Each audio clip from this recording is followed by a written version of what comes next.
Welcome to Chillin' 101. We hope this video helps. You start by powering up and confirming core conditions. Plug in or verify battery at least 80%.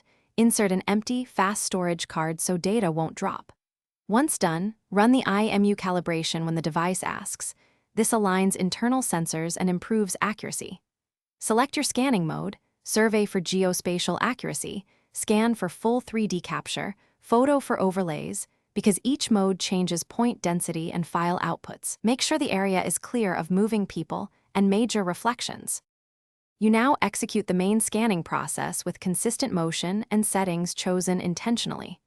Start by selecting point density and maximum range suitable for the job. Higher density yields heavier files but finer detail. If handheld, walk steady and smooth. If tripod mounted, use incremental scans with overlapping zones to ensure complete coverage. Monitor the live feed to check data quality and add reference targets or GCPs so alignment and georeferencing are easier later. Make sure to keep consistent speed and distance from the subject. You finish by saving and securing your datasets, then moving into registration and export. First, stop capture only after confirming adequate overlap, then copy raw files to a secondary drive for backup.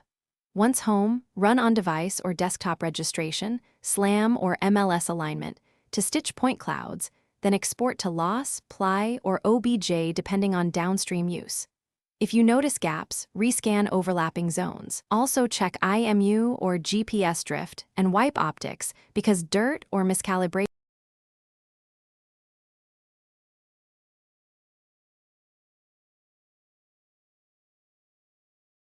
Thanks for watching. Consider subscribing if we helped you.